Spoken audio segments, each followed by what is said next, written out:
Hi guys! So I'm going to talk about volunteer information for the summer program and kind of what you as a volunteer have to do. So there's two different jobs. There's a volunteer and a lead volunteer. So as a volunteer, you're supposed to come to all the open hours, so every week, and basically tutor the students, help them out, and you can give them prizes. As a lead volunteer, there's only one or two per session, so they're in charge of managing all the volunteers, reporting to me. Lead volunteers can help out volunteers if they need help with anything. They can clarify any points about how the program works, which techniques they should use, how to teach the student, things like that. They're also in charge of setup and cleanup, which means that they're probably going to ask you volunteers to come a couple minutes early to help with that. So if you ever need anything, you can always go ask the lead volunteers that should be able to help you, or if I'm there, you can always ask me too. So a little bit more detail about what your responsibilities are as a volunteer. So the first thing is that you can check their homework or classwork, which means that the last packet that they did, if they're just coming in to work on their next packet. And you basically kind of look over it and check the accuracy. You assess them orally to make sure that they know the information, and then you can let them move on.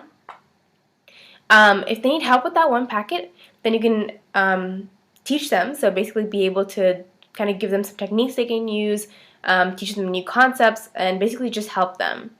And the last thing is that if they bring in an entire module, we want you to be able to assess students, which means orally assess them. So kind of just pick a couple random questions to ask them, usually about 10, and ask them, and if they can answer those fine, then that's great, and you can give them the prize at the end of the module.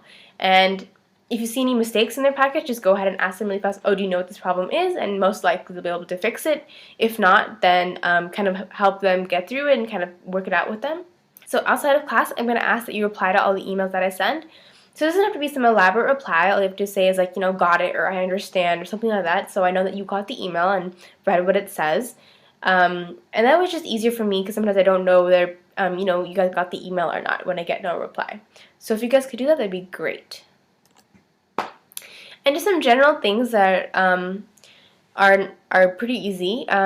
Respect the student, so don't laugh at their mistakes in front of them, or talk negative to maybe your friend about them, because they can hear you, and they're not as young as you think they are.